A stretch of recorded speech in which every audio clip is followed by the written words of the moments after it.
Well, when we are talking about this freight train and you comparing it to predicting what's happening in economies and what could happen going forward, just explain to us what this concept is based on. It's based on some excellent research that came out recently about demographics and economic growth and stock and bond returns and linking the two. And there's a saying that prediction is very difficult, especially if it's about the future. And we certainly ascribe to that at Sustainable Capital and try not to base our investment decision making on sort of crystal ball gazing. But demography is an exception to that rule where you can see future generations coming. And unlike most economic trends which follow a random walk, which makes them effectively impossible to forecast over long-term time periods and therefore renders them useless to investment decision making, demographics actually follow quite a predictable path. We call it the demographic freight train because what we did is some work looking back to the position of the US in 1960 and comparing that to where African economies and particularly the major listed equity economies of Nigeria, Kenya, Egypt and Morocco are today.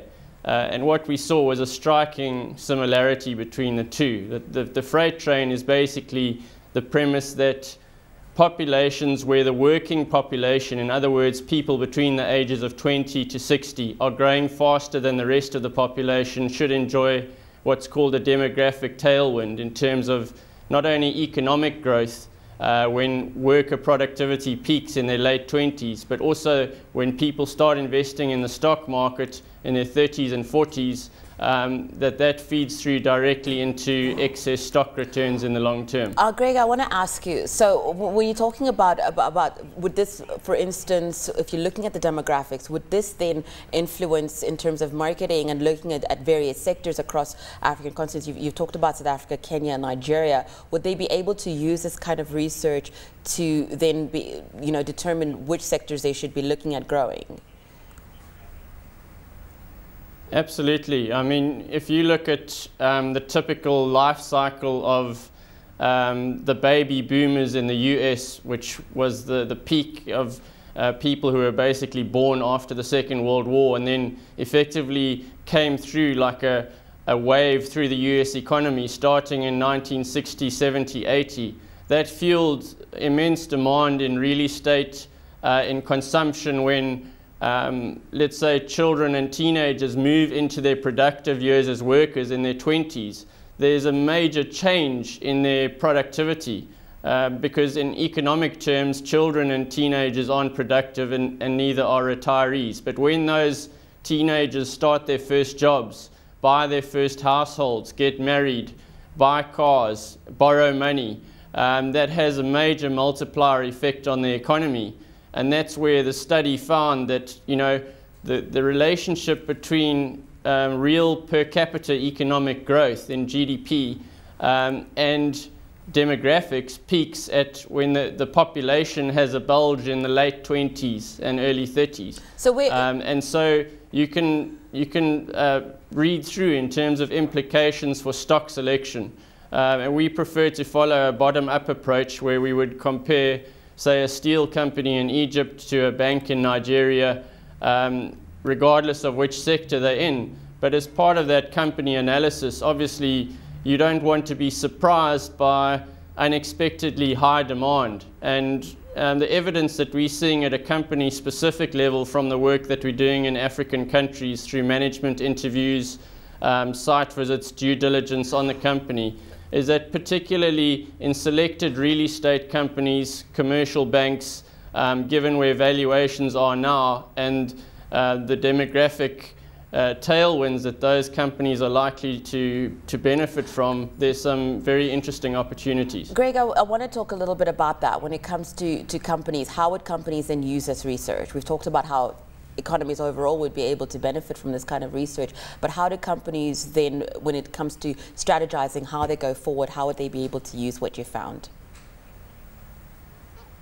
Well, I've outlined how we would use it as an investment management company in terms of stock selection, but the companies themselves, they're well aware of what's going on in terms of demography, because already now, for example, in countries like Egypt, we've just seen a huge influx of new workers over the last 5 years.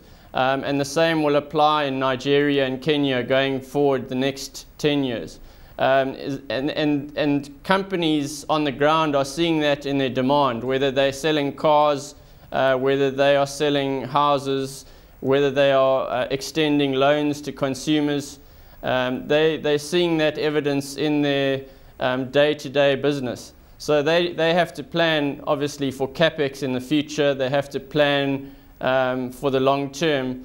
And if they are aware of what's coming, they're much better equipped to do that. Well, let's just talk about some of the major economies, starting here in South Africa, and I'm not going to delve into it, but just looking at Africa as a continent, it seems as though, you know, when it comes to our populations, when it comes to age, we seem to be quite the same across the board, not in detail. But one of the things that your research found was that young adults are the driving force behind GDP growth, middle-aged adults are the locomotive for stock market returns, and senior-aged adults erode both economic growth and stock market returns. Where do we fit in those three categories on the African continent?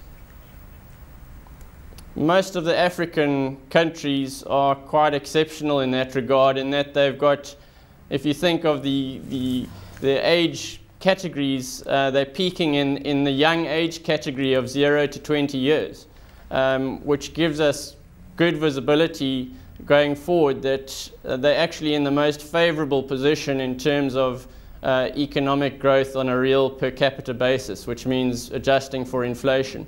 And there's a stark contrast between that and European countries, let's say developed North and West European countries, Japan being an extreme example where they're in exactly the opposite position. In other words, they've got a very high proportion of their population which is in the process of retiring and becoming unproductive.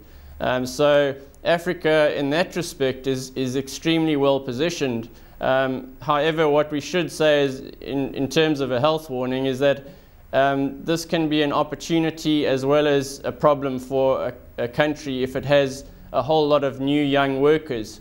What's got to happen is the well-governed countries have got to provide for sufficient employment for that population. Greg, because, if they don't do that, you can have the opposite problem where you have social unrest. So it's going to come down to specific countries where the governments can put in the operating environment that's required for businesses to thrive and employ new workers. Greg, we're going to have to leave it at that. And specific industries and companies that are going to benefit.